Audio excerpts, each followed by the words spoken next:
ونستعينه ونستغفره ونؤمن به ونتوكل عليه ونعوذ بالله من شرور أنفسنا ومن سيئات أعمالنا من يهده الله فلا مضل له ومن يضلله فلا هادي له ونشهد أن لا إله إلا الله وحده لا شريك له ونشهد أن سيدنا وسندنا وحبيبنا وشفيعنا وإمامنا ومقتدانا ومولانا محمدا عبده ورسوله وبارك وسلم تسليما كثيرا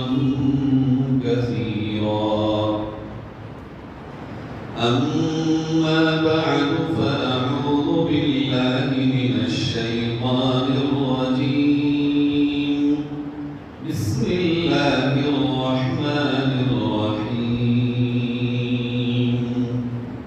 وعباد الرحمن الذين يمشون على الأرض هونا وإذا خاطبهم الجاهلون قالوا سلاما والذين يبيتون لربهم سجدا وقياما والذين يقولون ربنا اصرف عنا عذاب جهنم إن عذابها كان غراما إنها ساءت مستقرا ومقاما صدق الله مولانا العظيم. درود شریف پڑھیں. اللهم صل على سيدنا وعلى آل سيدنا ومولانا محمد كما صليت على إبراهيم وعلى آل إبراهيم إنك حميد مجيد. اللهم بارك على محمد وعلى آل محمد كما باركت على إبراهيم وعلى آل إبراهيم إنك حميد مجيد. سب سے پہلے اللہ کا شکر ادا کرتے ہیں کہ اس نے ہمیں رمضان سے پہلے جو سلسلہ موقوف ہوا تھا رمضان کی وجہ سے پھر سے اس کا آغاز کرنے کی توفیق نصیب فرمائے اور یہ دعا کرتے ہیں کہ رب تعالی ہمیں پوری زندگی اپنی مرضی کے مطابق جو اسے پسند ہو اپنے دین کی خدمت میں لگے رہنے کی توفیق نصیب فرمائے اور آخری سانس تک رب کریم ہمیں دین و اسلام اور اپنے پسندیدہ راستے کے مطابق زندگی گزارنے کی توفیق نصیب فرمائے. میں نے آپ کے سامنے قرآن پاک کی ایسی آیات پڑھی ہیں کہ جس کی ابتدا بہت انوکھے انداز میں اللہ نے کی. فرمایا عباد الرحمن، اللہ کے رحمان کے بندے. بھائی سبھی رحمان کے بندے ہیں، جتنے بھی دنیا میں انسان ہیں وہ سب رحمان کے یعنی اللہ کے بندے ہیں. اور جو کچھ اللہ رب العزت ارشاد فرماتا ہے وہ ساری بندوں کے لیے ہے. لیکن یہ سورہ فرقان 19ویں پارے میں 4تھے رکوع میں اللہ رب العزت نے اپنے خاص بندوں کی کچھ عادتوں کا اور ان کے کچھ کاموں کا ذکر کیا کہ ویسے تو میرے بندے سب ہیں مگر میرے کچھ خاص بندے ہیں کہ جو اپنے ان کاموں سے دعووں سے نہیں پہچانے جائیں۔ بہت اہم بات ہے یہ۔ اللہ نے اپنے بندوں کے بارے میں بتایا کہ کچھ ان کے اندر چیزیں ہوں گی جسے وہ کرتے ہوں گے، ان کی کچھ کوالٹیز ہوں گی، ان کے کچھ کام ہوں گے۔ جب ان میں یہ کام پائے جائیں تو سمجھو یہ بندے میرے خاص بندے، باقی سب عام بندے، سارے بندے اللہ کے بندے ہیں، مگر بہت خاص بندے۔ کسی نے آخر میں کہا کون؟ فرمایا وہ بندے جن کے لیے اللہ نے بدلے میں جنت میں کمرے تیار کر رکھے۔ اولئک یجزون الغرفۃ بما صبروا ویلقون فیہا تحیۃ وسلاما۔ وہ بندے جن کے لیے اللہ تعالیٰ نے جنت تیار کی ہے، وہ بندے جن کو اللہ تعالیٰ نے قیامت میں پریشانیوں سے بچانا ہے، وہ بندے جو دنیا میں بھی عزت سے رہیں گے، قبر میں بھی چین سے رہیں گے اور آخرت میں بھی اللہ کے عرش کا سایہ پائیں گے، وہ بندے اپنے کچھ کاموں سے پہچانے چاہیے۔ اچھا وہ کام اگر اللہ خود ہی بتا دے، ایک تو انسان کی اپنے عقل کی کھوج ہو کہ بھئی یہ چیز بہت اچھی لگ رہی، یہ کام جو اللہ بتا رہا ہے یہ کام اللہ کو پسند بھی ہے اور یہ کام کرنے والے بھی اللہ کو بہت پسند ہے۔ فرمایا وہ اللہ کے خاص بندوں کا پہلا کام، پہلی پہچان، پہلی صفت، پہلی کوالٹی، فرمایا یمشون علی الارض ہونا، وہ جب زمین پہ چلیں گے تو بڑی عاجزی اور انکساری کے ساتھ چلیں گے، تواضع کے ساتھ چلیں گے، اکڑ کے نہیں چلیں گے، وہ بھاں کرتے ہوئے نہیں چلیں گے، سینہ تان کے نہیں چلیں گے، بلکہ ان کی چال بتائے گی کہ یہ عاجزی، تواضع، انکساری کے ساتھ چل رہے ہیں۔ گویا اس کا دوسرا نام یہ ہوگا کہ ان کی چال یہ بتائے گی کہ ان کے دل و دماغ میں کچھ تکبر ہی نہیں۔ اللہ کے خاص بندوں کی پہلی صفت اور پہلی پہچان، ہم غور کریں اپنے اپنے حال میں کہ ہم اللہ کے خاص بندے ہیں۔ بھئی چاہت تو ہمیں سے ہر ایک یہ کہ اللہ ہمارے ساتھ خاص معاملہ کرے، مگر وہ خاص کام جو اللہ نے ہمیں بتایا کرنے کو وہ ہم کر رہے ہیں۔ ہر بندہ اللہ کا بندہ یہ چاہتا ہے اللہ میں نے تجھے یہ مانگا، یہ بھی دے دے، یہ بھی دے دے، یہ بھی دے دے، یہ بھی دے دے، یہ بھی دے دے، تو میں مانگ کر رہا ہوں مجھے ملتا جائے بس۔ یہ تھوڑے خاص لوگوں کی بات ہوتی ہے کہ جو چاہتے وہی مل جائے، ہر چاہت تو ماں باپ بھی پوری نہیں کرتے۔ ہم میں سے ہر ایک کی چاہت یہ بس اللہ سے جو مانگے اللہ دیتا چلا جائے، ہمیں دیتا چلا جائے، ہمیں اور کسی چیز کا تعلق حاصل کرنا ہو، اور اگر نہ دے تو ہم سمجھتے ہیں کہ اللہ تعالیٰ نے پتہ نہیں کیا ہو گیا کیوں نہیں دے رہا، جبکہ وہ تو جانتا ہے کون سی چیز بہتر ہے اور کون سی بہتر نہیں ہے۔ ہم ڈاکٹر سے جا کے کہتے ہیں ڈاکٹر صاحب جلدی سے انجیکشن لگا دو، درد بہت ہو رہا ہے، میں ڈاکٹر تو نہیں لگا ہے، چیخ رہا ہوتا ہے مریض، ڈاکٹر کہتا ہے نہیں تھوڑا صبر کرو بھائی، آرام کرو، ابھی تو تمہارا چیک اپ ہوگا، چیک اپ کے بعد ہی دوا دوں گا، ڈاکٹر بہت بڑا مریض نہیں، پہلے اس کا چیک اپ کراؤ۔ ایسے اللہ کا بندے کے ساتھ بھی ایک معاملہ ہے، اللہ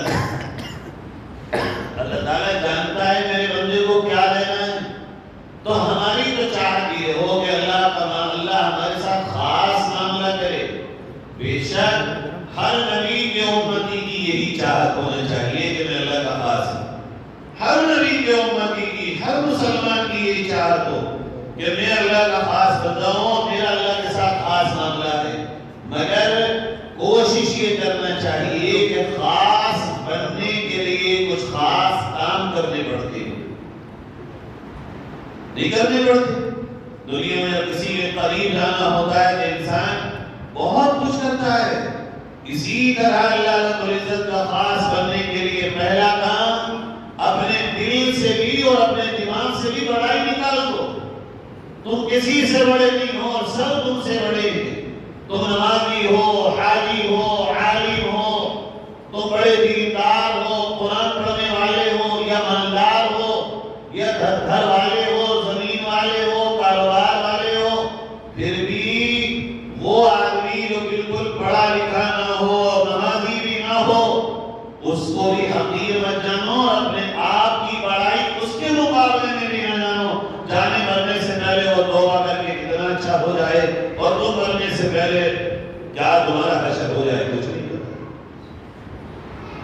بس ایک ہی چیز اپنے دل میں رکھنا چاہیے، بھئی میں جو کچھ بھی ہوں اللہ کے دیے سے ہوں، میرا تو کچھ بھی نہیں۔ میرے ساتھ پڑھنے والے کتنے تھے جو بے روزگار ہیں، اگر نوکری مل گئی تو مجھے اللہ نے دلا دی۔ کتنے میرے ساتھ ہائی اسکول اور انٹر کرنے والے تھے، فیل ہو گئے، میں اگر اچھے نمبروں سے پاس ہو گیا۔ اس سے محنت کرنے والے تو زیادہ بھی بہت تھے، کوئی بات نہیں، اللہ نے مجھے تو پاس کرا دیا۔ اگر محنت پہ ہوتا تو کوئی اور کیوں نہ ہوتا، تو سبھی پاس ہو جاتے محنت کرنے والے۔ اگر میں زمیندار ہوں، اللہ نے مجھے دے دی، کسی اور کو نہیں دی۔ میں اگر نماز پڑھ رہا ہوں تو یہ تو اللہ کا مطلب خاص ہی نام ہے کہ وہ مجھ سے نماز پڑھوا رہا ہے، اگر میں بھی وہیں کھڑا ہوتا تو میرا کیا ہوتا؟ اور پھر میری فکر یہ ہوگی کہ اللہ کا بندہ، اللہ کے نبی کا امت یہ، چلو اس کی بھی کوشش کریں، اس کے لیے اللہ سے دعائیں کریں، اے اللہ تو مجھے تو اپنے گھر میں لے آیا، مگر میرے بھائی کو بھی لے آ، میرے باپ کو بھی لے آ، میری ماں کو بھی نمازی بنا دے۔ صحابہ کرام کی یہ چاہت ہوتی تھی، وہ آگے یہ نہیں کہتے تھے، ان کا بدل نہیں جاتا تھا ہماری طرح، وہ آگے کہتے تھے یا رسول اللہ ہم تو مسلمان ہیں مگر ہماری ماں مسلمان نہیں ہے، بہت تکلیف میں دن رات گزرتی ہے، یا رسول اللہ آپ اللہ سے دعا کر دیجئے ماں کلمہ پڑھ لے، یا رسول اللہ آپ اللہ سے دعا کر دیجئے کہ باپ بھی کلمہ پڑھ لے۔ ہمارے لیے ہوگا اللہ کا شکر ہے، نماز پڑھتے ہیں مگر گھر والوں کا کیا بتائیں، بڑے بد نصیب ہیں کہ نماز ہی نہیں پڑھتے۔ یہ ہے تکبر عبادت کا۔ اسی طرح مال کا تکبر یہ ہے، بھئی اللہ کا شکر الحمدللہ، ہمیں تو اللہ نے بہت دیا ہے اور بھئی اس کا شکر جاری کر سکتے، بات تو بہت اچھی ہے یہ، مگر اس کے فوراً بات کیا کہہ رہے ہیں؟ مگر کیا کریں، یہ قوم تو بھکاری ہو گئی، یہ قوم تو مانگنے والی ہو گئی، اس کا کیا کریں بھائی، یہ تو نٹھلے ہو گئے، یہ تو کام نہیں کرتے، ذرا سا کوئی غریب اگر ذرا سی غلطی کر دے تو اس کا پیچھا بھی دیوالدار پڑ رہے ہیں۔ یہ ہے مال کا تکبر۔ پیچھا نہیں پڑنا چاہیے، اگر کوئی آدمی غلطی کر رہا ہے اس کی غلطی کی اصلاح کرنا چاہیے ایسے انداز میں کہ وہ اپنی غلطی کو دور کر لے، نہ کہ اس انداز میں کہ ہم اسے جھٹلا کے ذلیل کر دیں کہ کوئی یہاں غلط ہے۔ یہ تکبر کی شکل ہے، ایک علم کا تکبر۔ چار لوگ باتیں کر رہے ہیں، ہم نے اپنے اساتذہ کو جو دیکھا اور سنا ہے، واقعی ایسا عجیب انداز تھا ان کا اور ایسی تربیت انہوں نے کی ہماری کہ جیسے ہمارے بہت بڑے بزرگ استاد گزرے، ریاست کے بعد ان کے مجلس رکھی۔ ایک بار مجلس میں ہمارے استاد نے مسئلہ بیان کیا اور وہ غلط مسئلہ بیان کر دیا، ان کے دماغ میں غلط بات آ گئی اور وہ بات صحیح نہیں تھی۔ وہیں پر ایک اور دوسرے عالم دین بیٹھے جو اسی مجلس میں اسی وقت انہوں نے کہا کہ ارے بھائی حضرت آپ یہ مسئلہ بیان کر رہے ہیں، یہ صحیح نہیں ہے، فلاں کتاب میں فلاں جگہ اور لکھا ہوا، آپ نے غلط بیان کر دیا۔ جب سب چلے گئے تو بزرگ ہمارے استاد نے کہا مولانا صاحب آپ رک جائیے، آپ سے کچھ کام۔ پوری مجلس باہر نکل گئی، سب چلے گئے، اذان مغرب میں 10 منٹ باقی تھے، ہماری آنکھوں دیکھا واقعہ ہے۔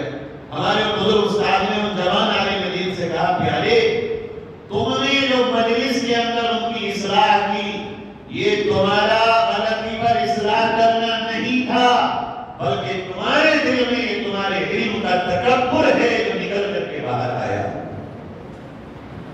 وہ رونے لگے، حضرت مجھ سے غلطی ہو گئی، میں سمجھ نہیں پایا۔ کہا جس طرح میں نے تمہیں اس غلطی پر اکیلے میں بلا کر سب کے جانے کے بعد پیار و شفقت کے ساتھ تمہیں ٹوک رہا ہوں، جس کی وجہ سے تمہاری آنکھوں سے آنسو نکل رہے، اگر تم بھی مجلس سے جانے کے بعد یہ کہتے، الگ میں ملاقات کرتے اور کہتے مولانا آپ نے یہ مسئلہ صحیح بیان نہیں کیا، تو کل کو تو دوبارہ بیٹھتے وہ آ کے اپنے مسئلے کو خود ہی صحیح کر دیتے۔ اور یہاں جتنے بھی کہ عالمی لوگ تھے، علماء کی مجلس تھی، سب جانتے تھے کہ انہوں نے غلط بیان کر دیا اور جذبات میں بیان کر دیا۔ یا پھر دوسرا طریقہ یہ تھا کہ تم تھوڑی دیر گزرنے کے بعد انہی مولانا صاحب سے پوچھتے کہ حضرت آپ نے جو مسئلہ بیان فرمایا ہے ہمیں سمجھ میں نہیں آیا، آپ دوبارہ بیان کر دیجیے تاکہ صحیح طریقے سے ہماری سمجھ میں آ جائے۔ یہ جو بڑائی ہے نا، بڑائی، یہ بڑائی کا خناس آسان نہیں نکلتا، یہ بڑائی کا خناس آسان دلوں سے نہیں نکلتا۔ لوگ سمجھتے ہے ہی نہیں ہم میں بڑائی، اور 90% میرے آپ کے کام بڑائی والے ہوتے ہیں۔ یہ سمجھ لو حق بات پر ہونے کے باوجود اگر آپ پیچھے نہیں ہٹ رہے ہیں تو تکبر ہے. حق پر ہونے کے باوجود، سچ پر ہونے کے باوجود اگر جھک نہیں رہے ہمارا اور قلب کو پیچھے نہیں ہٹا رہے شر کو مٹانے کے لیے تو تکبر ہے. اور حق پر ہونے کے باوجود قدم پیچھے ہٹا لیں، اس کا نام تکبر کے خلاف عاجزی. یہی ہے انکساری. بہت بڑے عالم دین جن کے آگے ہمارا علم چوزے کے برابر بھی نہیں ہو سکتا، حکیم الاسلام حضرت مولانا قاری محمد طیب صاحب رحمۃ اللہ علیہ، اتنے بڑے عالم دین گزرے ہیں کہ آج ان کے مقام کا کوئی عالم پوری دنیا میں نظر نہیں آتا. اور دوسرے ایک عالم اور مفتی پورے ہندوستان کے سب سے بڑے مفتی گزرے ہیں جنہوں نے قرآن کا ترجمہ تفسیر لکھی ہے، جن کا نام ہے مفتی محمد شفیع صاحب رحمۃ اللہ علیہ. یہ دونوں اپنے استاد گرامی کے پاس گئے اور بہت بڑے عہدوں پر تھے، ہزاروں ان کے شاگرد تھے اس وقت، اور جا کے اپنے پیر و مرشد اور استاد گرامی سے کہا حضرت ہمارے دل میں یہ خیال آنے لگا کہ ہم فلاں مدرسے کے محتمی میں. مفتی صاحب نے کہا حضرت اب میرے دل میں یہ خیال آنے لگا کہ میں فلاں مدرسے کا سب سے بڑا مفتی ہوں. حضرت نے فرمایا اچھا یہ خیال آنے لگا تمہارے دل میں؟ کہا حضرت جب آپ جاتے ہیں مدرسے تو لگتا ہے کہ ہم محتمی ہیں. اور مفتی صاحب نے فرمایا ہاں جب ہم جاتے ہیں تو لگتا ہے کہ میں مفتی ہوں. اچھا ٹھیک ہے درخواست دے دو مدرسے میں، ہندوستان کا سب سے بڑے مدرسے کے محتمم کی بات کر رہا ہوں. کہا 1 مہینے کی چھٹی لے کر کے آؤ. دونوں 1 مہینے کی چھٹی لے کر کے آئے. ہمیں حضرت کیا حکم ہے؟ دروازے پہ بیٹھ جاؤ دونوں کے دونوں، اور مہمان جب آئے تو چپلیں سیدھی کرتے رہو، اس کے علاوہ تمہارا کوئی کام نہیں. آج اگر ہم اپنے شاگردوں کو یہ بتا دیں کہ یہ کام کر لو علاج کے بطور تمہیں ارے جاؤ مولانا بہت مولانا ہے منڈی میں اس وقت، تم کون سے ٹھہرے چل رہے ہیں کہیں اور جہاں عزت ملے گی ذلت اٹھانے تھوڑی آئے تمہارے یہاں. اگر آ رہے بیٹھ سکنے یا ملنے یا ملاقات کرنے تو ذلیلوں میں تھوڑی آ رہے ہیں کہ تمہارے یہاں چپلیں سیدھی کریں گی. آج کا ٹرینڈ یہ ہے. اتنے بڑے عالم، میں آپ سے سچ کہہ رہا ہوں کہ ان دونوں کا مقام ہندوستان کے علماء میں اولیاء کاملین میں شمار ہوتا ہے. دونوں بیٹھ گئے دروازے میں، جب 1 مہینے تک کوئی کام نہیں اس کے علاوہ چپلیں سیدھی کر رہے ہیں فجر سے عشاء تک. کھانے کے وقت کھانا کھا لیا، نماز پڑھ لی، پھر چپلیں سیدھی ہو رہی. 1 مہینے تک گزر گیا اور چھٹی کا آخری دن آیا تو حضرت کے پاس ہی دونوں آئے روتے ہوئے اور کہا حضرت اب تو اپنے آپ سے جانور بھی اچھا لگنے لگا، اب تو اپنی نگاہوں میں اپنی کمیوں کے سوا کوئی چیز نہیں ہے. حضرت نے فرمایا جاؤ تمہارا علاج مکمل ہو گیا، اب جا کے پھر سے مدرسہ سکھا. یہ آسان نہیں کرتا. یہ دل کا جو خناس ہے، یہ جو تکبر کا خناس سب سے زیادہ نقصان دینے والا. پھر حضرت نے فرمایا اپنے آپ سے جوتی سیدھی مت کریو. میں حضرت کیا مطلب کہ اب مت بیٹھنا نا کسی دروازے پہ، اگر خود سے بیٹھو گے بغیر بتائے تو وہ بھی تکبر ہوگا، وہ عاجزی میں چھپا ہوا تکبر ہوگا، تاکہ لوگ تمہیں یہ کہیں کہ بھی بڑی عاجزی ہے. اب علاج نہیں ہوگا، اب تو دنیا کو عاجزی دکھانے کے لیے چپلیں سیدھی ہوگی. اس لیے آج یہ علاج مکمل ہو گیا، آج کے بعد اس کی ضرورت نہیں ہے چپلیں سیدھی کرنے. اسے کہتے ہیں. اور فرمایا میرے سسر صاحب نے مجھے خود بتایا، اس کو تو پڑھتے تھے 1967 میں. کہتے ہیں جب قاری طیب صاحب رحمۃ اللہ علیہ نکلتے تھے اپنے گھر سے مدرسے کی طرف، عاجزی کا یہ عالم ہوتا تھا ان کا کہ ایک قدم جو آگے رکھتے تھے لگتا ہے جسے نبی کی چال بتائی گئی، چھوٹے سے چلنا، تیز چلنا، لمبے قدموں سے چلنا. کہ عالم یہ ہوتا تھا کہ رکشے والے ٹھیلی والے چھوڑ کے قاری صاحب کے پیچھے چل جاتے تھے، اور گھر کا اور ان کا فاصلہ صرف 200 میٹر کا مشکل سے. میرے سسر صاحب بتا رہے تھے کہ ہم لوگ گیٹ پہ کھڑے ہو جاتے تھے دیکھنے کے لیے کہ قاری صاحب آ رہے ہوں گے. یہ بتا رہے تھے 200 میٹر میں کم سے کم 150-200 آدمی ان کے پیچھے چلتے تھے. بولے ہم نے ایک دن ٹھیلی والوں سے پوچھا کیوں چلتے ہو؟ کہ اس وقت ہماری نظر میں اس سے بڑا ولی نہیں ہے کوئی ہم سوچتے ہیں کہ پیچھے چلنے شاید ہمیں اللہ پسند کر لے. یہ عالم ہوتا تھا جو لوگ دنیا میں عاجزی اختیار کر لے رب ان کا سب کو دیوانہ بنا دے. سب سے پہلی صفت اللہ کا خاص کرنے کے لیے ہے تکبر دل سے نکال دینا. اور چال تو ایک چھوٹی چیز ہو گئی نا, یعنی چلنا, بھئی چلنے میں تو کوئی مسئلہ ہی نہیں ہے. اللہ نے اس آخری حد کو بیان فرما دیا. بولنا کتنی بڑی بات ہے, بڑا بول تو بہت بڑا ہو گیا, اور پھر جتانا اپنے آپ کی بڑائی تو بہت بڑی بات ہو گئی. چلنے کو جب منع کر دیا تو بات تو کتنی بڑی بات ہے, اس کے لیے کیسی اجازت. بڑا بول انسان کو تباہ کر دیتا ہے, بڑی باتیں انسان کو تباہ کر دیتی ہیں. ہمیشہ اگر ہمیں یہ پتا چلے, دیکھو یاد رکھنا جو باتیں میں یہ کر رہا ہوں صرف تقریر مت سمجھنا, اپنے لیے بھی کہہ رہا ہوں. کبھی اگر کوئی آدمی آ کے آپ سے میرے فلاں آدمی آپ کو برا کہہ رہا تھا, اسی وقت یہ کہو اس کا احسان ہے کہ اس نے ہماری کمیاں بتا دی. کمی بتانے والا تو محسن ہوتا ہے, وہی شیطان اپنی موت بجائے. شیطان نے اس سے آپ کی غیبت اس لیے کرائی اور سننے والے کو آپ کے پاس اس لیے بھیجا کہ آپ کے اندر سے خمار اٹھے. اچھا یہ کہہ رہا تھا میرے لیے, وہ جانتا میں کون ہوں, جانتا ہے میرا کیا بیک گراؤنڈ ہے, میرا خاندان کیا ہے. کبھی میرا باپ نہیں جھکا, میں کیا اس کے سامنے جھکوں گا. پھر پلٹ میں بتاؤ کیا کرتا, جانتا ہوں میں بھی اس کو, اس کے باپ کو بھی جانتا ہوں, اس کے دادا کو بھی جانتا ہوں, مجھے پتا ہے وہ کیا تھا اور کیا کرتا تھا. یوں جو باتیں نکل کے آتی ہیں, شیطان ڈانس کرنے لگا, ہمیں کامیاب ہو. یہی تکبر ہے. اور جہاں ہم نے یہ کہا کہ بھائی وہ میرا محسن ہے, اس نے میری کمیاں بتائیں, میری غلطیاں بتائیں, اور میں تو یقیناً غلطیوں سے پاک تو نہیں ہوں. اگر انہوں نے کہا ہے تو کچھ تو میرے اندر ہوگا, میں غور کروں گا, اگر ہوگا تو توبہ کروں گا. کہنے والا بھی شرمندہ ہوگا, وہ جب اس تک بات پہنچے گی وہ بھی شرمندہ ہوگا, اور ہم اپنے دل کے تکبر سے پاک ہو جائیں.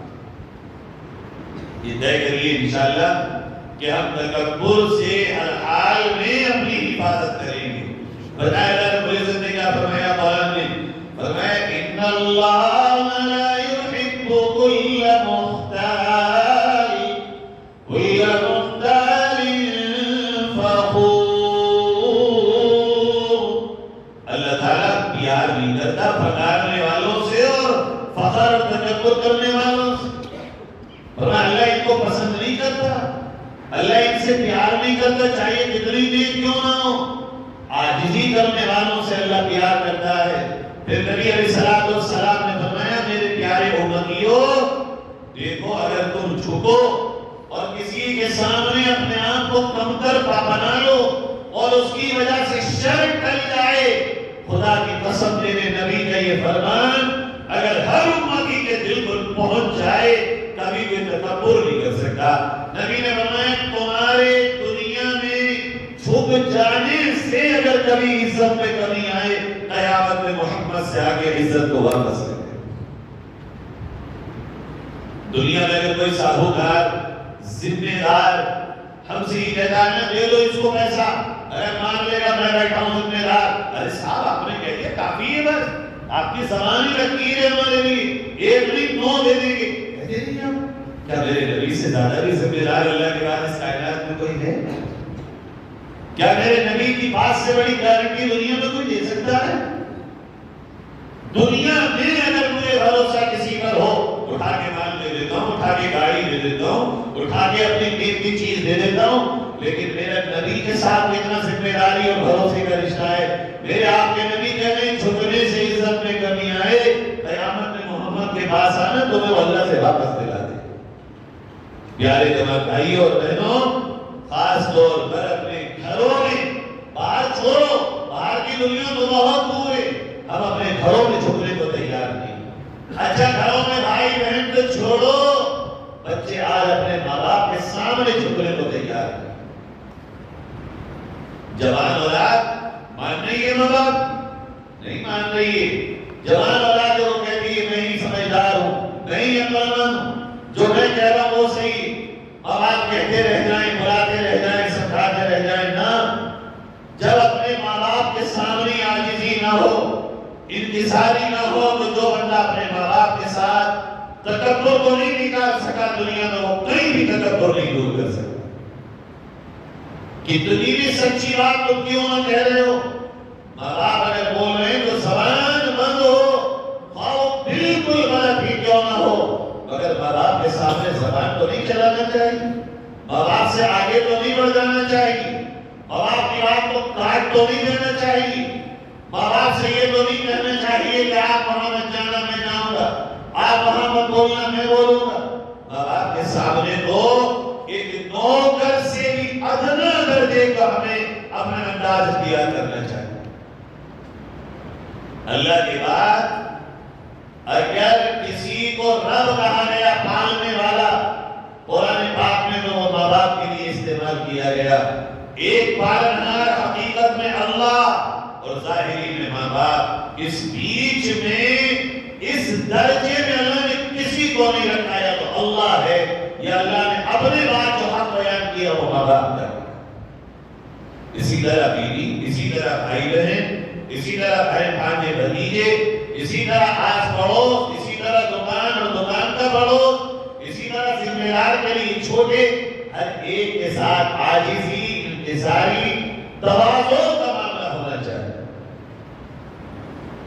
خاص طور پر میں یہ بات کہہ دوں آپ نوجوان بہن بھائیوں سے کہ آج بھی ہم بڑے ہو کر پانی اپنی ماں کو منگا کے پیتے کھانا کھا کے پلیٹ چھوڑتے ہیں دھوتی ماں بستر پہ سوتے ہیں چادر سنبھالتی ماں ہے اوڑھنے کی چادر کی طے کرتی ماں ہے گندگی ہم کریں صفائی کرتی ماں ہے کیسے جوان ہیں ہم دھوتے ہوئے برتنوں کو ماں سے چھینتے کیوں نہیں مائی اب تو اس قابل ہو گئے کہ ہم دھو لیں سگٹے ہوئے بستر کو ہم ماں سے لیتے کیوں نہیں مائی اب تو ہم اس لائق ہو گئے کہ تیرے ہاتھ سے نہ کرا کے خود کر لیں بجائے اس کے کہ ماں کے بستر کو بھی سنبھالیں ہم چادر اڑائیں ہم الٹا ہے آج بھی کہ ماں سے بیٹھ کر کیا کر رہے ہو بیٹا کہ ماں میں تو ابھی پڑھ رہا ہوں ذرا پانی لا دو میں موبائل دیکھ رہا ہوں یہ لا دو اور اگر ماں نے دیر کر دی ماں بڑی بھوک لگ رہی ہے جلدی لا دو ہائے یہ ریاض کی ہو رہا ہے کیا پڑھ رہے ہو پڑھایا کیا جا رہا ہے کون سی کتاب پڑھ رہے ہو جس میں یہ بتایا گیا ہے کون سا دین اور کون سا علم ہے جس میں ہمیں یہ سمجھا دیا گیا سچ یہ ہے کہ آج جہاں بچے 12-15 سال کے ہوئے مائنڈ کرنے لگی ہیں ماں باپ کو خوف آنے لگا پتہ نہیں بچے کیا کریں گے اب بچوں کی صحیح تربیت اور یہ قرآن کا سبق ہم ہی نے اپنے بچوں کو نہیں سنایا جس کی بدولت آج ہم پریشان ہیں کاش کہ یہ سبق ہم نے اپنے ماں باپ کو سنایا اپنے بچوں کو سنایا اللہ کے نبی صلی اللہ علیہ وسلم کبھی کبھی جذبات میں اس طرح بیان فرماتے تھے کاش میری ماں زندہ ہوتی میں نماز کی نیت مان چکا ہوتا ماں میرے گھر میں سے آواز دیتی بیٹے محمد میرے پیدا کرنے والے کی قسم میں نیت توڑ کر کے ماں کے جواب کا ماں کے سوال کا جواب دیتا اور نماز بعد میں پڑھتا یہ ماں کی عظمت اور ماں کی اہمیت کو نبی بیان کرتا کئی نوجوان مجھ سے کہتے ہیں مولانا ہمارے ماں باپ اجازت نہیں دیتے ہم بیان میں آنا چاہتے ہیں میں نے کہا کبھی نہ آنا میرا بیان اتنا ضروری نہیں جتنا تیرے ماں باپ کا کہنا ماننا ضروری ہے مولانا یہ تو صحیح نہیں آ رہے تیرا بیان کا سننا ماں باپ کے کہنے منع کرنے کے باوجود یہ جائز ہوگا کبھی بھی جائز نہیں ہو سکتا اگر تیرے ماں باپ نے کہا کہ نہ جا تو جو وہ کہتے ہیں وہ کر یہ بیان تو بیان ایک مرتبہ حضرت ابو ہریرہ رضی اللہ عنہ جہاد کے لیے سینے پہ زین لوہے کی ٹوپی ہاتھ میں تلوار ساری تیاری کر کے باہر آ گئے ماں سامنے آئی اور کہا میں اپنی بوڑھی عورت ہوں ابو ہریرہ تو چلا جہاد میں کون تجھے کھلائے گا پلائے گا ان بکریوں کو کون سوئے گا ماں رونے لگی مگر ابو ہریرہ نے کہا نا نبی نے بلایا ہے جہاد کے لیے کرنا ہے آج ماں تیری نہیں سنوں گا میں جا رہا ہوں ابو ہریرہ رضی اللہ عنہ ماں کو کو چھوڑ کے روتا ہوا حضور کے پاس آئے. جب آئے حضور کے پاس پیچھے سے دوڑ دی ان کی ماندی آگے قائم جانے جہاد جو صحابہ کا سب سے محبوب مشورہ تھا, سب سے محبوب عمل تھا کہ شہادت مل جائے. دعائیں مانگتے کہ صحابہ کے جہاد میں شہادت ملے, وہ جہاد. حضور نے دیکھا وہ حضرت رضی اللہ عنہ آگے پیچھے آگے بیٹھو. اتنے میں مار گئی یا رسول اللہ کیا ہوا, میں مسلمان نہیں ہوں. ٹھیک ہے کون ہو؟ کہ میں اس کے ابو ہریرہ کی امی ہوں. آپ نے فرمایا آگے آ جاؤ, کیا بات ہے؟ کہ یا رسول اللہ میں اس کے آگے آئی, میں نے اسے اپنے دودھ کا واسطہ کیا اور کہا رک جا, میرا کوئی کرنے والا نہیں, جہاد میں نہ جا, میری خدمت کر, مجھے کون بکریوں سے دودھ نکل دو کے پلائے گا. یہ پھر بھی نہ مانا. میں نے کہا جو دودھ میں نے تجھے اپنی چھاتیوں سے پلایا اس کا تجھے واسطہ رک جا. یا رسول اللہ یہ پھر بھی نہ رکا. بھلے سے میں مسلمان نہیں مگر اس کی ماں تو ہوں. کیا آپ کا مذہب اور آپ کا دین یہی کہتا ہے کہ ماں کو چھوڑ کے چلے آؤ؟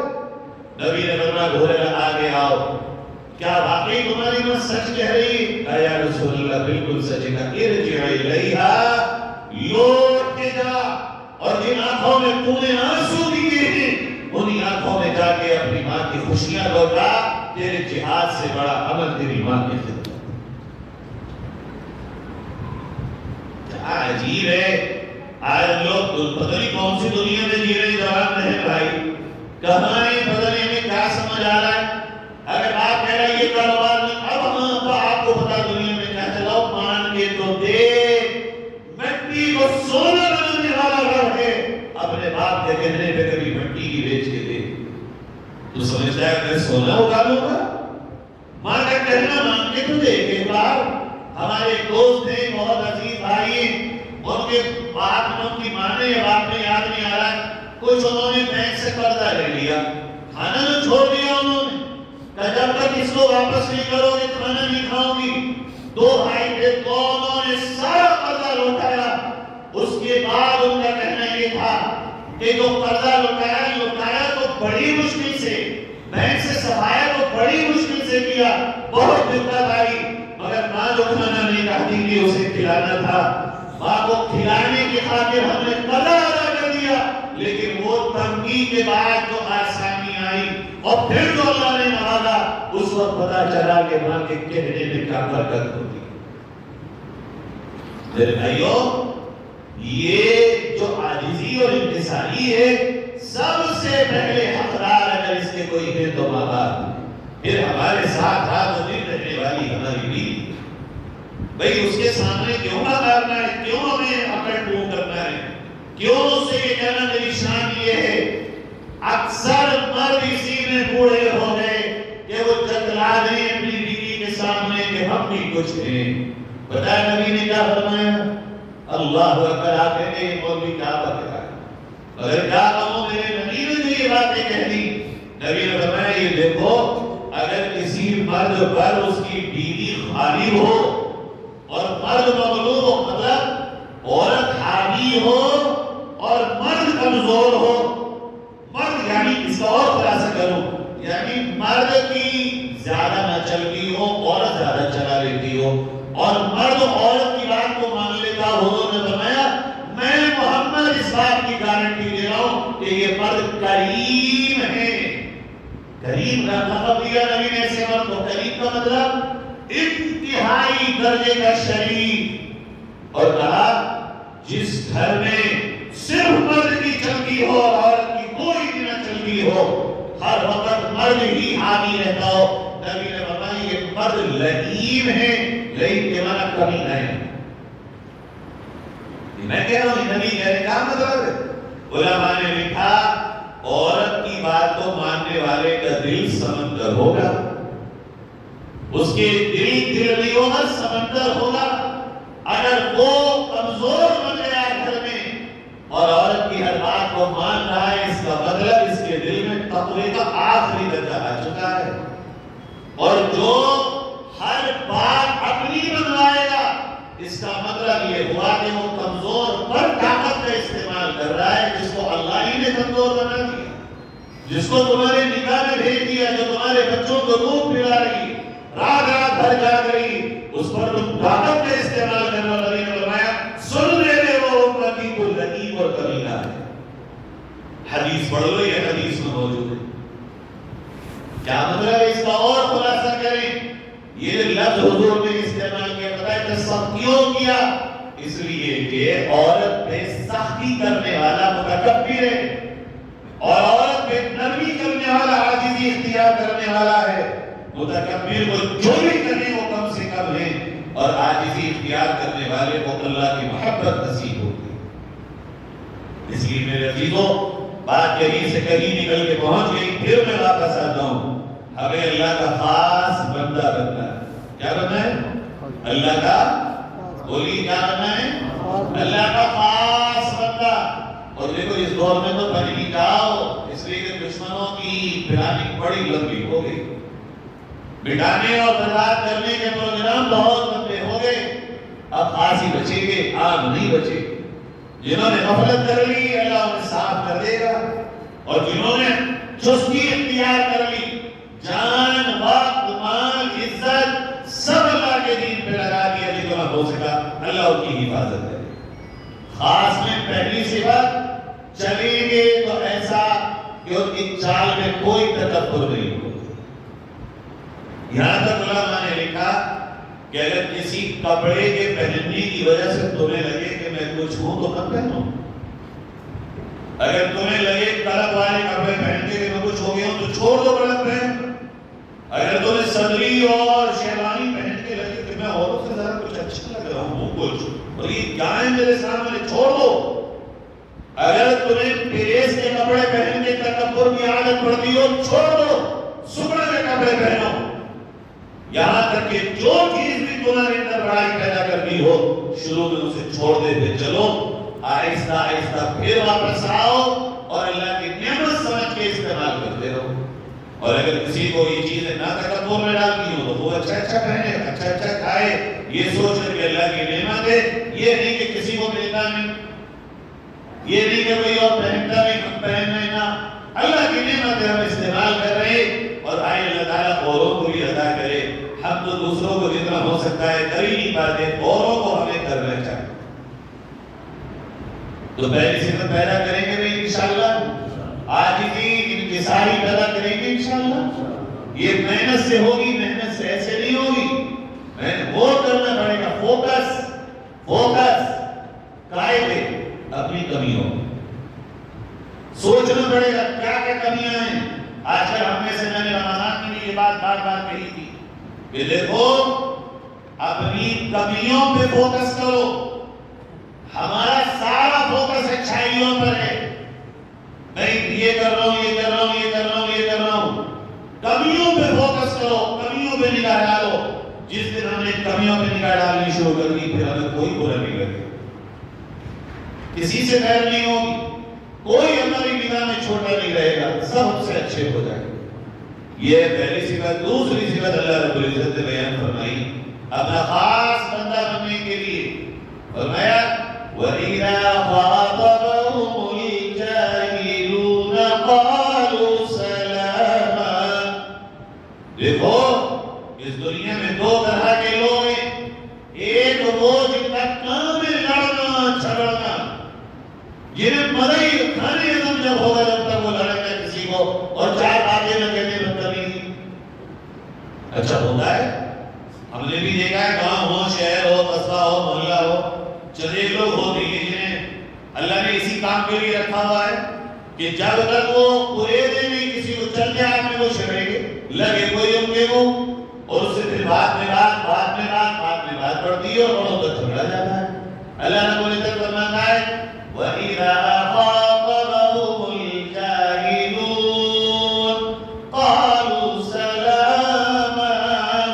ایسے بندے جو بالکل نرے جاہل ہوں، جاہل سے مطلب انپڑھ نہیں، جاہل سے مطلب لڑائی جھگڑا کرنے والا، شر پھیلانے والا، بدتمیزی کرنے والا، برے کرنے والا، چل کے آدمی کو پریشان کرنے والا۔ فرمایا جب ایسا آدمی تم سے کچھ خریدنا چاہے، سلام کرو، آگے نکل جاؤ، باقی نہ کرو۔ کیا کہو میں السلام علیکم، وہ کچھ نہیں کہتا ہے سن تو لو، ارے 2 منٹ رو جا اپنا بھائی میں ضروری کام میں جا رہا ہوں، جہاں رکو گے شیطان اپنا کام کرے گا، یا تو کسی کی برائی تمہارے دل میں ڈال دے گا، یا کسی کی ایسی بات کہہ دے گا جس سے تم پریشان ہو جاؤ گے۔ ایسے لوگ جو دوسروں کی برائیاں تمہارے سامنے کریں وہ بھی اسی میں فوراً وہاں سے ہٹ کے چلے جاؤ۔ جس مجلس میں کسی کی کردار پہ حملے ہو رہے ہوں، جس جگہ پر یا جس کسی کی زبان سے کسی کی عیب چوری ہو رہی ہو، آپ کوئی بھی ہو دنیا کا بندہ وہاں سے اٹھ کے چلے جاؤ، یہ مجلس تمہارے کام کی نہیں ہے۔ مجھے کیوں آئے تھے؟ السلام علیکم آئے تھے اور جا بھی رہے۔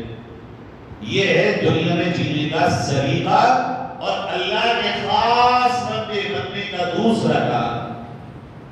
میرے خیال سے تو ہم یہاں اس میں تو کلین بولڈ ہو رہے ہیں کہ سب لوگ اس والے کام میں جب تک 4 لوگ بیٹھے اور کسی کی عیب جوئی نہ ہو، برائی نہ ہو، تو چلو مدرسی کیا ہوگی؟ کوئی تو ہوگا شہر میں جس کی برائی کرے، نہیں کچھ تو بولو۔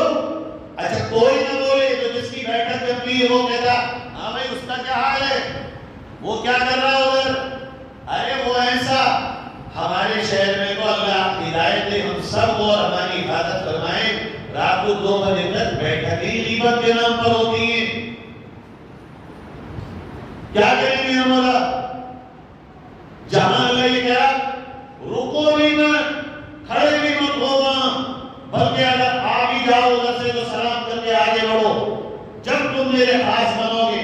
اور یہ رات کو 2 بجے تک حکمیں چل رہے ہیں، چائے چل رہی ہے، پان چل رہے ہیں، سگریٹ چل رہے ہیں، صاحب کیوں؟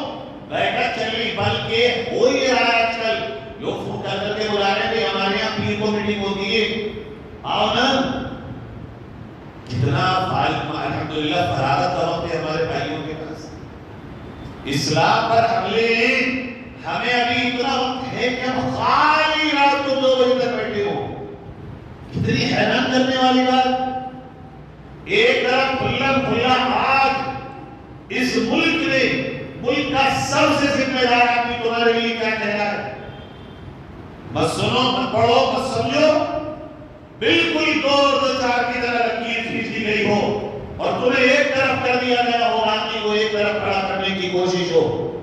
گویا یہ ایسا مرحلہ آپ پہنچائے کہ جس کی کلپنا اور تصور بھی ہم اور آپ نہیں کر سکتے، اور پھر بھی ہمارے پاس وقت اور الحمدللہ اتنا کہ راتوں گزار کریں، بیویاں انتظار کریں، بچے انتظار کریں، اور ہمارے پاس وقت فکر کے لیے وقت ہو کہ بھئی امت میں کیا چل رہا اس کے لیے پوری رات بیٹھو، پوری رات جاگو کہ کیا کر سکتے ہیں، اینالائز کریں ہم نے پورے ہفتے کیا کیا، سنا کارگزاری، کتنے بھائیوں کو سمجھایا، کیا کیا تم نے کیا، کوئی بھی کارگزاری نہیں سنا۔ اتفاق سے ایک مجلس میں بھی چلا گیا، میں نے دیکھا کہ بھائی جتنے فکر مند لوگ وہاں بیٹھے تھے، میں نے کہا غلطی ہو گئی، تم لوگ یہاں غلطی سے بیٹھے ہو، تمہیں واشنگٹن میں امریکہ کے وائٹ ہاؤس میں جانا چاہیے تھا۔ سچی ایسا لگا مجھے جیسے امریکہ فتح ہو جائے گا آج رات میں۔ اتنی لمبی لمبی باتیں، اتنی اونچی اونچی باتیں نام پڑھنے بیٹھتی، لگا جیسے آج امریکہ فتح ہو کر کے ہندوستان کی فتح۔ میں نے کہا بھائی پھر میں مجھ سے جب نہیں رکا گیا، میں نے کہا معاف کرنا میں تو چل رہا ہوں، لیکن ایک بات کہہ دوں، یہاں تو روز امریکہ فتح ہوتا ہوگا، آپ کے یہاں صبح اٹھتے ہوں گے تو رات کو۔ قرآن کہہ رہا ہے ایسے وقت گزاری کرنے والے، ایسے وقت کی بربادی کرنے والے، ایسے وقت کی ناقدری کرنے والے، اور اس طرح کی غیبت، چغلی، برائیوں کی مجلس جمانے والوں کے تم قریب بچانا، تم اپنے آپ کو بچانا، کم سے کم درجہ یہ ہے کہ اپنے آپ کی حفاظت کرنا، تم اللہ کے خاص بندے بن جاؤ۔ کریں گے بھی انشاءاللہ۔ چلیے تیسری صفت فرمایا، تیسری خاص اللہ کے بندوں کا کام یہ ہے، والذین یقولون ربنا اصرف عنا عذاب جہنم ان عذابها كان غراما انها ساءت مستقرا ومقاما۔ انہیں ہر آنے فکر لگی ہوگی اور وہ ہر وقت اللہ سے یہ کہتے ہوں گے کہ اللہ جہنم کے عذاب سے بچا دے کہ وہ برا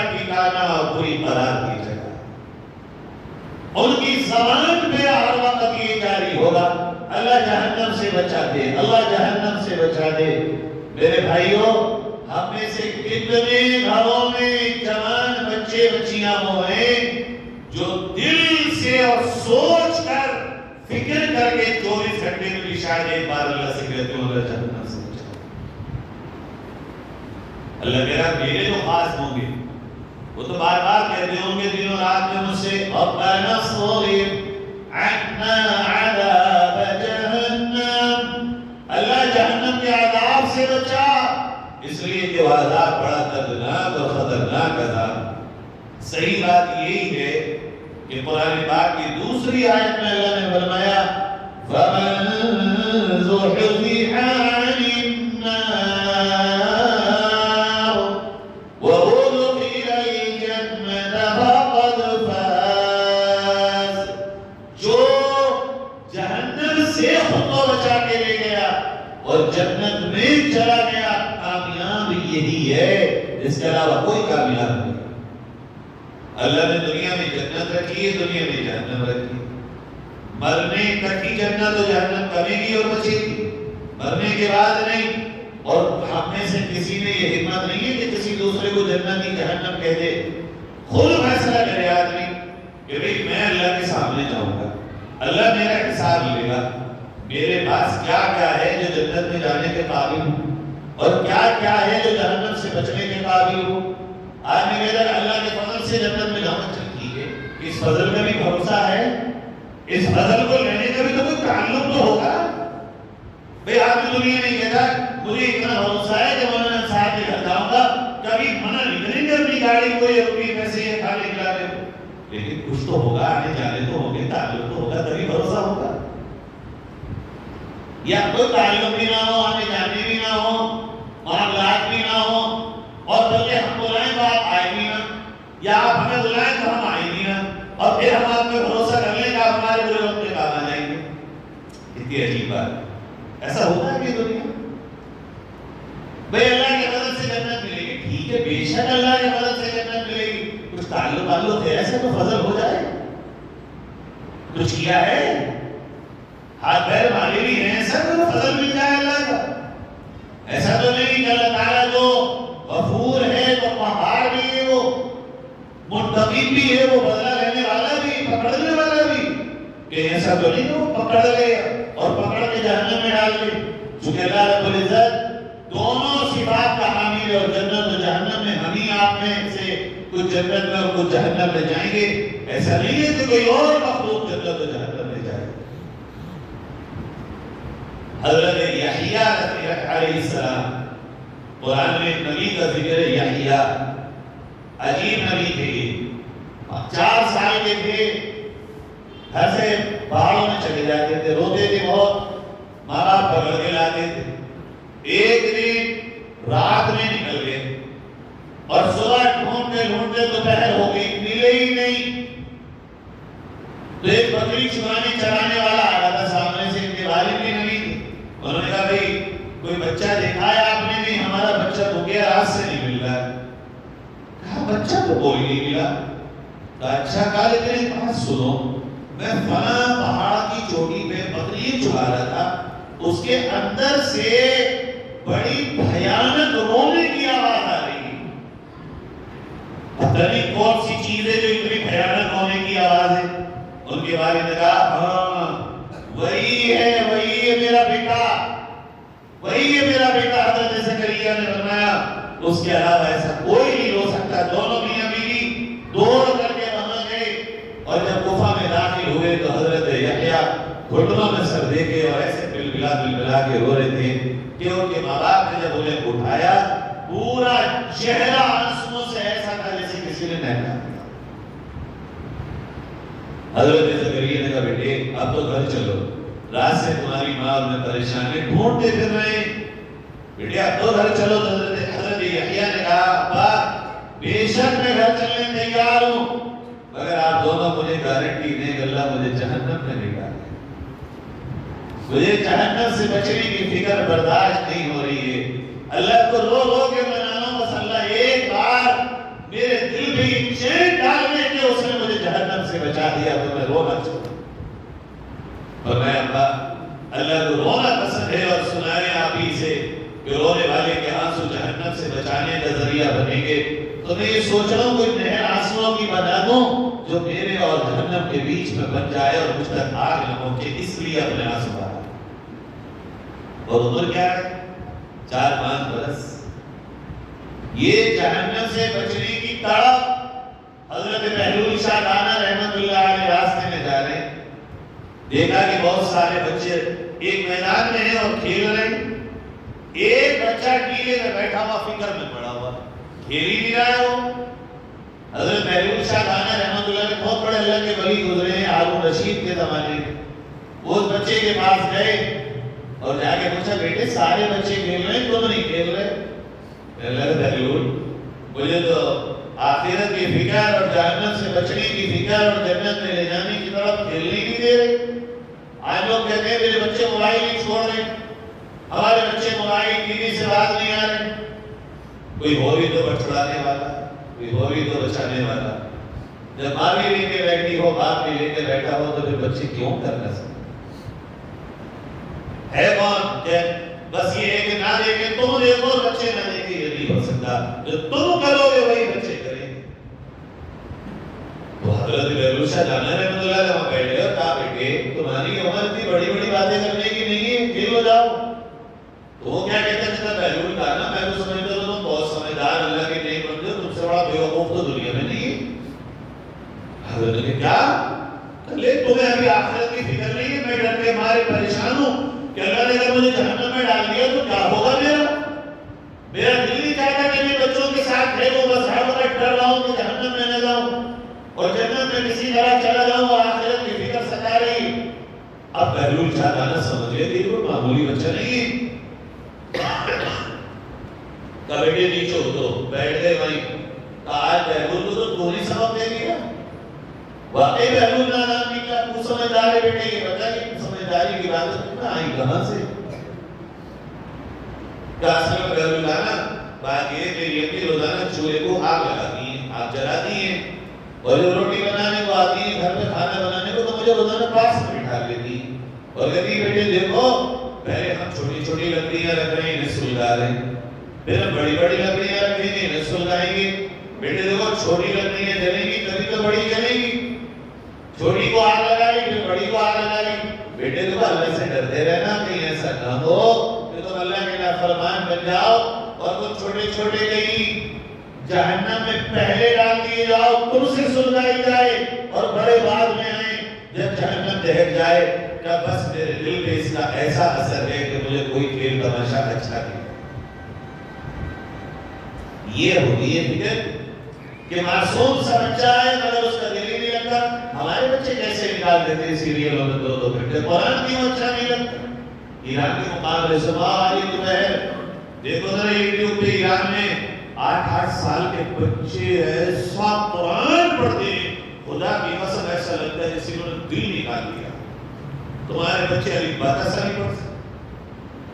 13 سال کا بچہ ابھی پرسوں یا کل میرے پاس مدرسے میں گیا، میرے شہر کا بڑے اچھے کاروباری تھا اور وہ خود لے کے آئے. میں نے کہا عمر کیا ہوگی؟ کہا 13 سال. میں نے کون سے کلاس میں؟ کہا 7 کلاس پورا کر لی ہے. 6 کلاس پورا ہو گیا 7 میں آئے گا. اور میں نے قرآن بولے وہ تو نہیں پڑھا. میں قائدہ بچے سے پوچھا بولے وہ بھی نہیں پڑھا. میں نے کہا کیسے نہیں پڑھا؟ بولا تھا اسی شہر کا میرے اپنے سامنے کا 16 سال کے بچے آتے ہیں میں ایڈمیشن لینے. کیا پڑھا بھائی؟ کل اکامی کا پارا چل رہا ہے. کیا پڑھے ہو؟ ہائی اسکول کر رہے ہیں. اچھا انہی سے سبق لے لو. دبئی میں اور ایران میں جو قرآن کے مقابلے ہوتے ہیں وہ جو الجزائر میں چھوٹا سا بچہ کا بس بات کو ختم کر رہا ہوں. کتنی عمر تھی اس کی پتہ ہے؟ 8.5 سال. اول پوزیشن قرآن میں پوری دنیا کے بچوں میں لے کے آیا. اور جس نے قرآن پڑھا ہے اللہ ایسا لگتا ہے جیسے جگر باہر آ جائے گا. ایسا قرآن کیوں میرے آپ کے بچے نہیں ہیں نہیں پڑھ سکتے قرآن؟ اس مقابلے میرے آپ کے بچے نہیں پڑھ سکتے. لیکن اس کے پیچھے کی محنت بھی تو ہوگی ماں باپ، اس کے استادوں کی محنت بھی تو ہوگی. ایسی تھوڑی کوئی بچہ خود ہی پڑھنے لگا. اور پھر اس کی سوچ اور فکر ہماری شکایت ہے ہمارے بچے مان میری پیسے نہ دو تو ناراض ہوتے، اسے انڈیا کے حساب سے 2.5 کروڑ روپے کا انعام ملا،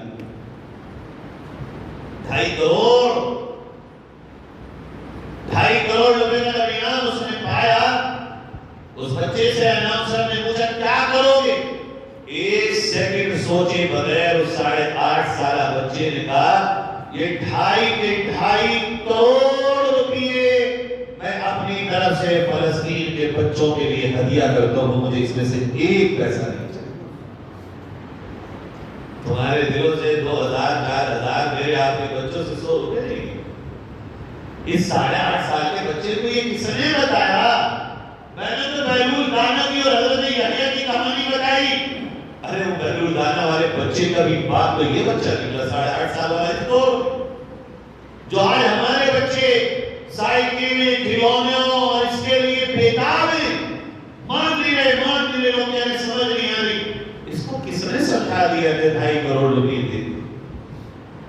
پھر اناؤنسر نے کہا بیٹے سوچ لو، تمہارا فیوچر ہے، اس سے تم بہت کچھ کر سکتے ہو، تمہارے ماں باپ غریب ہیں۔ کہا خدا کی قسم، اس کا جملہ یہی تھا، اللہ کی قسم آج فلسطین کے بچوں سے زیادہ کوئی ضرورت مند نہیں ہے، میری ہر ضرورت میرے فلسطین کے بھائیوں پہ قربان ہے۔ اگلا جملہ اس سب آگے کس نے سکھا دی اس کو؟ سوچ ہوتا ہے۔ اگلا جملہ اس کا کیا تھا؟ کہتا سنو آج یہ رقم میں دے رہا ہوں، ہو سکتا ہے یہ میرے باپ کھڑے ہیں یہ نہ دیکھیں، مگر میرا یقین ہے میرا رب میری اس معصوم سی عمر میں میری اس قربانی کو رائے گا نہیں جانے دے گا۔ میرا یقین ہے جس طرح حضرت عمر نے اور صلاح الدین ایوبی نے مسجد اقصی کو آزاد کرا کر آزادانہ نماز پڑھی تھی، ہم بچے جب جوان ہوں گے اپنے مرنے سے پہلے ہم بھی مسجد اقصی میں نماز پڑھیں۔ اور اس طرح کے جذبے آج بھی تو بچوں کے، آج بھی تو بچے ہیں ہمارے آپ، آج نہ بڑے ہیں جو لٹانے دولت کو اللہ کے نام پر، نہ بچے ہیں جن کو سبق ملا ہو لٹانے کا۔ خرچ کرنے کی بات نہیں ہے، جہنم سے بچنے کی خاطر لٹانے کا وقت، لوٹانا الگ ہوتا ہے، خرچ کرنا الگ، خرچہ حساب سے ہوتا ہے، اللہ کے نام پر لٹانا حساب سے نہیں ہوتا۔ اس بچے کو تو اپنا سب کچھ اللہ کے نام پہ لٹا، کچھ بچا یہ فکریں جہنم سے بچنا، جنت میں جانا۔ اب کہتا ہے تیسری میرے خاص بندوں کی صفت اور کوالٹی یہ ہوگی، انہیں ہر چیز سے بڑھ کر فکر جہنم سے بچنا۔ ہر کام میں جہنم تو نہیں جاؤں گا میں، جنت ہے یا نہیں ہے، ہر کام میں اگر ان کے دل میں یہ داعیہ پیدا ہو گیا وہ اللہ کے خاص بندے بن جائے۔ یہ میں نے 3 چیزیں بتائی ہیں، اور بھی ہیں اگلے پروگرام میں انشاءاللہ ان کو بیان کروں گا۔ یہ پورا ایک رکوع ہے، اللہ سے دعا ہے اللہ تعالی ہم سب کو عمل کی توفیق نصیب فرمائے۔ اللهم لك الحمد كله ولك الشكر كله ولك الثناء كله ولك الكبرياء كله